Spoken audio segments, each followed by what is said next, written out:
What's up, everybody? Welcome back to Mike's Tool Reviews. And on this episode, I need some help from my subscribers. I need your guys' help for something.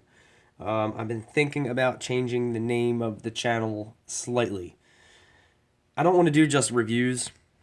I'm finding myself as this whole thing is evolving, and I'm kind of going in a more direction that I want to go. I want to do other things. I've already done other videos that weren't tool reviews, so I don't want a title that kind of locks me into that. Now, if you think it's okay, just stick with it, then fuck it. But I was actually a couple months ago. I had commented on one of Justin Dow's live streams, and the comments were going kind of fast. And I said hi, and he said, "Hey, what's up, Mike Tools?" And that's been kind of stuck in my head ever since then. He didn't say the whole name. He just said Mike Tools, and I think that's kind of a cool name. So let me know what you think in the comments if you got a better idea. I'd like Mike to be in it. Mike is a fucking super common name, and it's easy to remember. That's something I liked about Mike's Tool Reviews. It was super uncreative, but it was fucking easy to remember. But I don't want to do just reviews. So if you have any ideas, let me know in the comments, or if you like Mike Tools, or if you think I should change it the same. I'm not going to put any tags in this video, so this isn't going to really be searchable. This is just a video for the subscribers. Also, a little tool update. I picked this little setup for 20 bucks, and so far I'm pretty impressed. Now I'm comparing them to my last set of vice grips. These are usually the two vice grips that I have at work. Excuse me. The last set I had was Husky, and to be quite honest, they kind of sucked. These Huskies are made of thinner metal. Like, these are heavier, noticeably heavier than these. It seems like the rivets are better on the Milwaukee, and I like this little feature, this little tightener.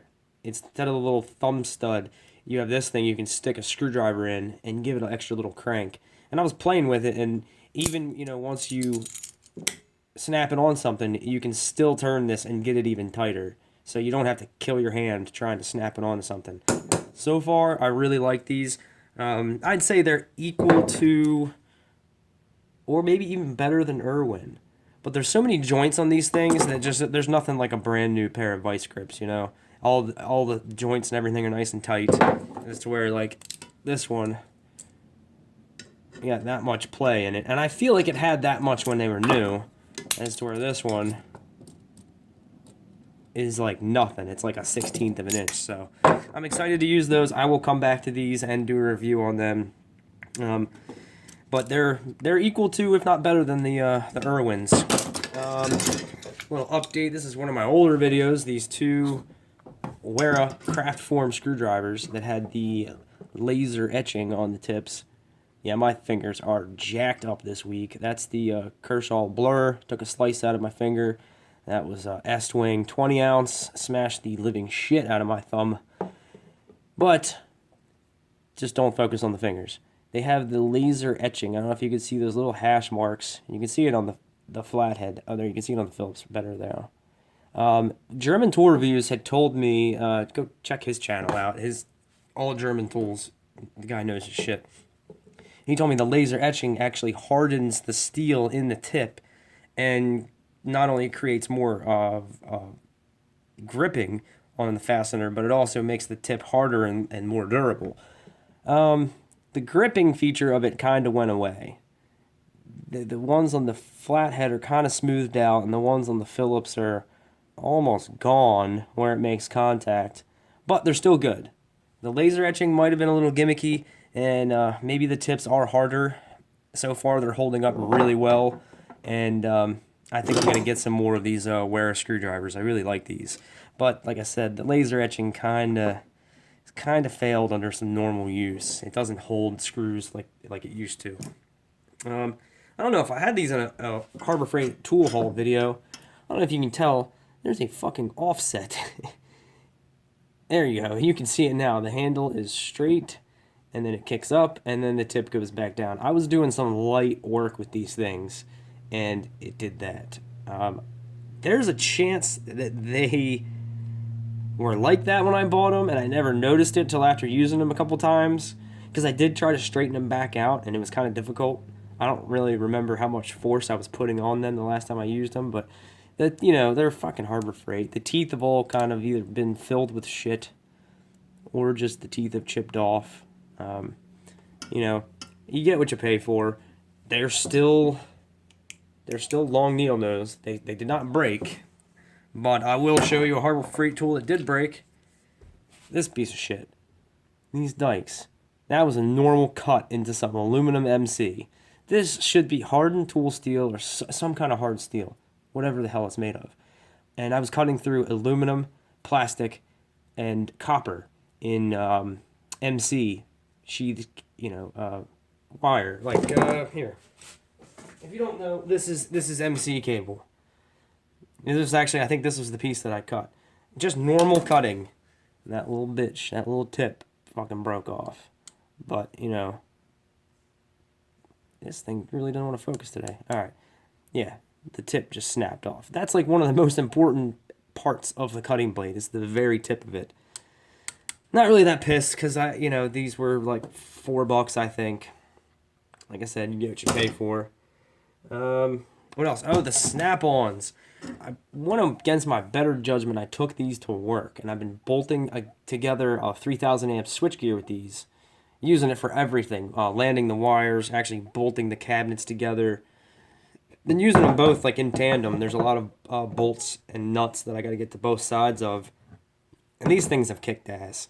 I really, really like these ratchets. I am going to retire their use at work. They're just going into the toolbox over here and just pretty much strictly for automotive stuff. But I really wanted to put them through their paces at work. And at least these long-handled ones, I think that might be the long-handled, and the grip is for the kind of work that I'm doing. It's awesome. It beats the shit out of any regular little ratchet that I've ever used.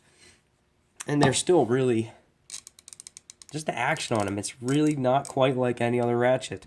I still don't think that this ratchet's worth $130.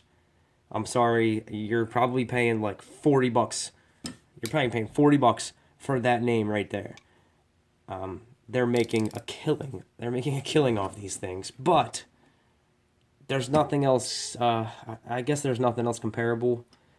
I don't know. I like that they don't have quick disconnects. That's something that I've just always had on every ratchet. Most ratchets have that, and I actually prefer not having the quick disconnect on there, just popping them on and popping them off. So the snap-ons are living up to their reputation. I still think they're overpriced, but I mean, Snap-on's been building a name for themselves for 95 years, so they've been at the point for a long time where they can charge extra.